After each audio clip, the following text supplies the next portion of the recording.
नमस्कार दोस्तों, मैं doctor Komal Bahl. Welcome to my YouTube channel Shri Ayurveda. इस एपिसोड में हम लोग पढ़ेंगे चैप्टर नंबर 27 अष्टांग हृदय सूत्रस्थान सिराव्यध विधि अध्याय। ठीक है, आपको पता होना चाहिए कि सिरावेधन के बारे में आचार्य वाग्भट ने कौन से चैप्टर में बोला है। सूत्र नंबर 27। तो इसमें सबसे पहले हम पढ़ेंगे कि शुद्ध रक्त के जो लक्षण होते हैं वो कैसे हैं। That is most important. ठीक है, इसमें जैसे सबसे पहले वाग्भट जी ने बताया है कि इसका रस मधुर लवण किंचित शीत उष्ण। ठीक है, मधुर लवण किंचित शीत उष्ण सहतम पदम इंद्र गोपम, मतलब इंद्र गोप जो वीर बहुटी होती है लाल रंग की होती है, उसके जैसा लाल होता है, पदम के जैसा लाल होता है। हेम आवी शशक रक्त के समान लोहित वर्ण होता है।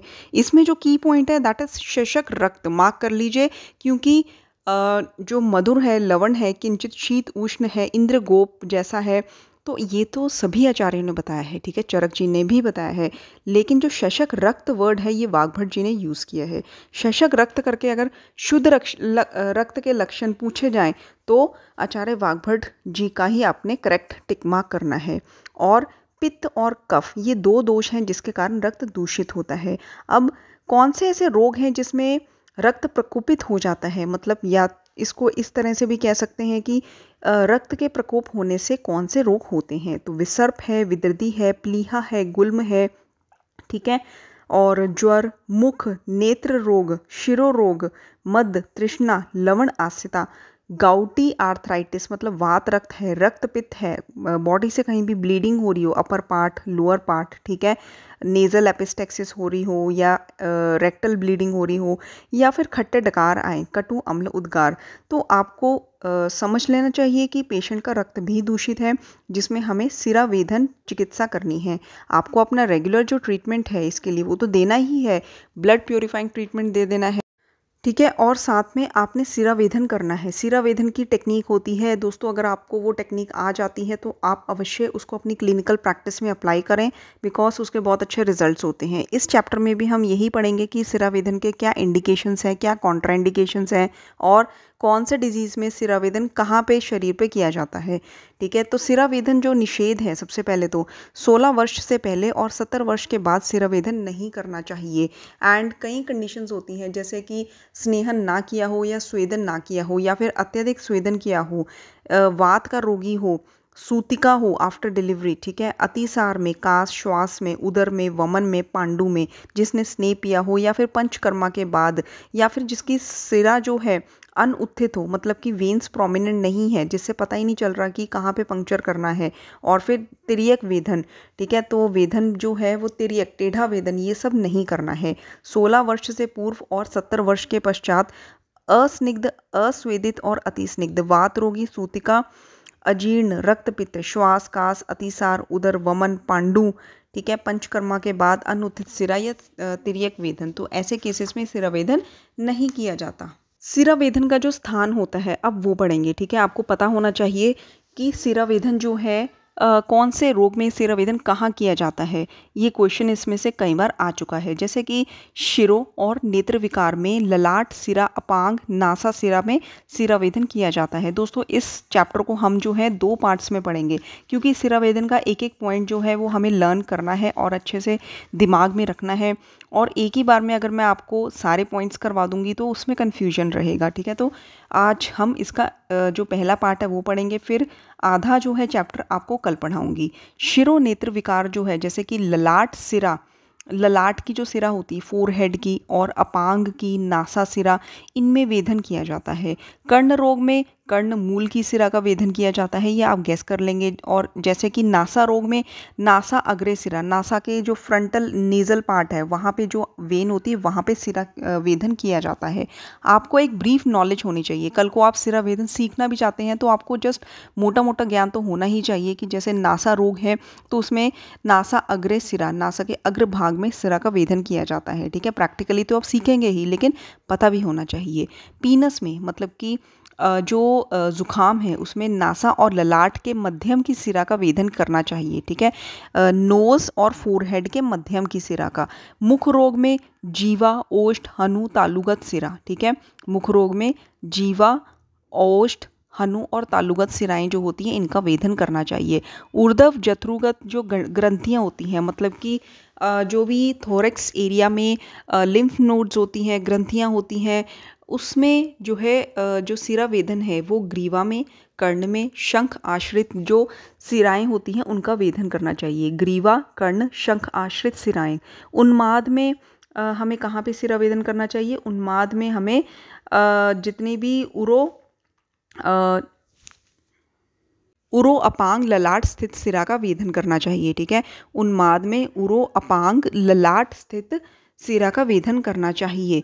अपस्मार में हनुसंधि और भ्रू मध्य, ठीक है, आईब्रोज के जो मिडल पॉइंट होता है, ठीक है, जहाँ बिंदी लगाते हैं, आप वैसा समझ सकते हैं इमेजिन करके। भ्रू मध्य और हनुसंधि जो जॉ है, ठीक है, वहाँ की सिराओं का वेदन करना चाहिए। विदर्दी और पार्श्व शूल में पार्श्व कक्षा स्तन आंतरे, ठीक है, पार्श्व कक्षा और स्तन के जो बीच में जो सिराएं होती हैं, पॉइंट्स होते हैं, वहाँ का सिरा वेदन करना चाहिए। पार्श्व कक्षा और स्तन आंतरे, ठीक है, विदर्दी और पार्श्व शूल में।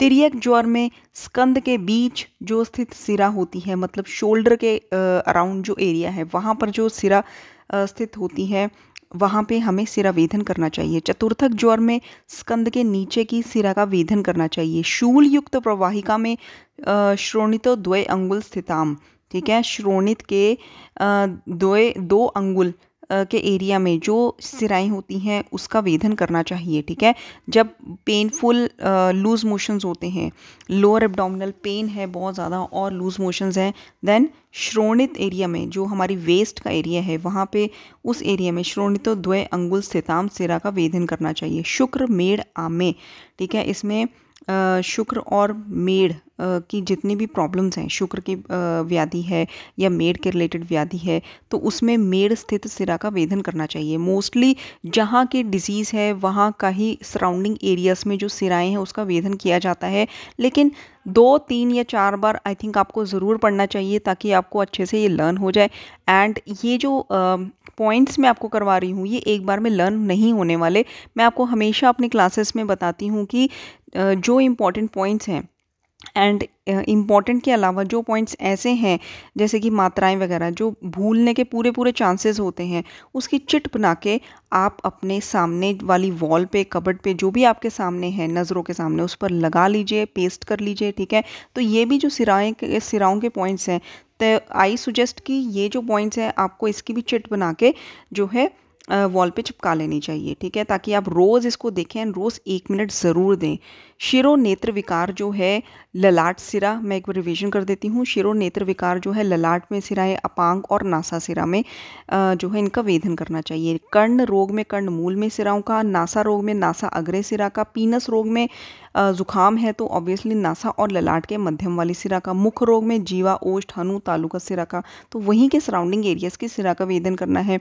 ऊर्ध्व जत्रुगत ग्रंथियां हैं, लिम्फ नोड्स हैं, तो ग्रीवा, कर्ण, शंख आश्रित सिराओं का। उन्माद में उरो अपांग ललाट स्थित सिराओं का, उरो अपांग ललाट स्थित सिरा का। अपस्मार में देखिए, अपस्मार दोनों ही माइंड के रिलेटेड प्रॉब्लम्स हैं, लेकिन अपस्मार में हनुसंधि और भ्रू मध्यम में स्थित सिरा का वेदन करना चाहिए। विदर्धी और पार्श्व शूल में पार्श्व कक्षा स्तन आंतरे, ठीक है। तिर्यक ज्वर में आप स्कंद वर्ड जो है, एक वर्ड भी याद रखेंगे तो इससे आपको पूरा अच्छे से याद आ जाएगा। स्कंद के बीच स्थित सिरा का तिर्यक ज्वर में वेदन करना चाहिए। चतुर्थक ज्वर का स्कंद के नीचे और फिर शूल युक्त, देखिए दोनों ज्वर में स्कंद वर्ड आया है, एक तो है चतुर्थक में स्कंद के नीचे और तिर्यक ज्वर में स्कंद के बीच में। शूल युक्त प्रवाहिका का श्रोणित के द्वय अंगुल के स्थित एरिया में सिरा का वेदन, श्रोणितो द्वय अंगुले स्थिताम। शुक्र मेड़ आमे में मेड़ स्थित सिरा का। दोस्तों अभी इसको यहीं तक लर्न करिए, क्योंकि जो चैप्टर्स मुझे लगता है कि एक ही बार में पूरा चैप्टर लर्न करना मुश्किल है, तो उसको मैं 2 पार्ट्स में डिवाइड कर लेती हूँ। ठीक है, भले ही थोड़ा सा टाइम लग जाए लेकिन अच्छे से वो चीज़ प्रिपेयर हो जाए। ठीक है, लेकिन क्योंकि अगर आपको अच्छे से वो चीज़ नहीं आती या नहीं लर्न होती या रिवीजन अच्छे से नहीं हो पाता, तो पढ़ने का टाइम वेस्ट, मतलब टाइम वेस्ट ही होता है, पढ़ने का कोई फ़ायदा नहीं होता है। ठीक है, तो उसको अच्छे से लर्न करिए। फिर मैं आपको सेकंड पार्ट जो है, कल आपको सेकंड पार्ट अपलोड कर दूंगी। जब तक आप ये लर्न अच्छे से करेंगे, फिर सेकंड पार्ट भी आपको अच्छे से लर्न हो जाएगा। तब तक के लिए धन्यवाद। Study hard.